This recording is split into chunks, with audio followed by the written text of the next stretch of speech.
Lori and I have a mission in common. We're here to raise the vibration of the planet and bring paradise to Earth. Yes, we're soul partners under the entity Reverie. We're here releasing knowledge that never been shown to the public before. Today we're going to talk about the marvelous daydreaming Reverie. Lori is the positivity princess. She is the most positive person I've ever met before. She is lovely and wonderful.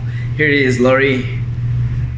And here we are again, Willie and Lori, Reverie, coming at you with part 5 of 6 of our series. During this series, we have talked about such topics as keeping high vibe, manifestation, the 369 technique, and quantum intelligence. But today we will begin with a quote, or 5. Imagination is more important than knowledge. Knowledge is limited. Imagination encircles the world. Imagination will often carry us to worlds that never were, but without it, we go nowhere. The man who has no imagination has no wings. Your imagination is everything. It is the preview of life's coming attraction. These quotes are shining a light on imagination as being a very important thing. You can see quotes from Albert Einstein, Carl Sagan, and others. So I don't want to belittle the idea of imagination. It's not just child's play. So let's begin. Imagination is fascinating, and it's too broad of a topic to talk about in one short video. So we will break this into 2 small parts, daydreaming and reverie.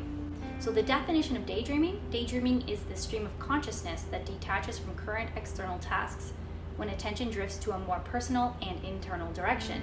This phenomenon is common in people's daily life, shown by a large-scale study in which participants spent 47% of their waking time on average on daydreaming. This can be a highly automatic and subconscious activity. The difference between night dreaming and daydreaming is twofold. First of all, night dreaming happens in an automatic way without our conscious intention. Although you can set intention before sleep, that you will have more vivid dreams perhaps, maybe lucid dreams or longer dreams, but you cannot generally choose the topic of which you will dream about. Daydreaming is often more conscious, and the object of the dream is based on a desire, goal, or positive memory. Secondly, in night dreaming, there is a potential for nightmares or bad dreams. Daydreams are in some ways reserved for good thoughts and feelings. We will talk about night dreams in another video, as this is a huge topic and it does have major implications with regard to meaning, subconscious thought, manifestation, etc. So when you're daydreaming, you are in an altered state of consciousness. In your normal waking state, you are in what is called the beta state. This means that you are reacting to reality. When you do deep breathing, meditating, or you're falling asleep, you are slowing down the brain frequency to what is called alpha state. In this state, where you will find yourself in the moment, not overly stimulated, but also content. This is a great place to find yourself if you're going to enter intentionally into a daydream or daydream type state. You can enter a daydream unintentionally as well, if you find yourself unfocused or if your attention is not on your task at hand. This could happen to you when you are doing something that your mind finds unstimulating or even boring. When you dream, you are using your imagination and your brain's ability to create a visual representation. This takes place in the form of a dramatization or story. It can be something that actually happened or something fictitious.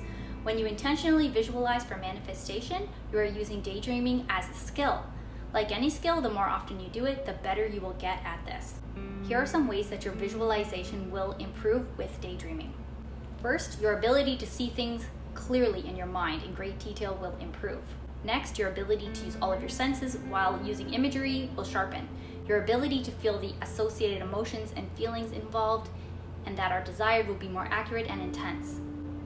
Daydreaming can become a defense mechanism at times, and it is referred to as maladaptive daydreaming. This usually occurs as a coping mechanism in response to trauma, abuse, or loneliness. Sufferers create a complex inner world, which they escape to in times of distress by daydreaming for hours. This is not the usual situation. Usually daydreaming is harmless and provides a break from reality, but with all things, moderation is key. The definition of reverie, a state of being pleasantly lost in one's thoughts, a daydream. So we can see the close connection between the 2 concepts. They don't appear to be mutually exclusive. Now, when you take the word reverie and use it as an adjective, you get the word to revere. It literally means that someone or something is thought of highly. Reverie has a positive connotation, whereas daydreaming can really be any memory, good or bad.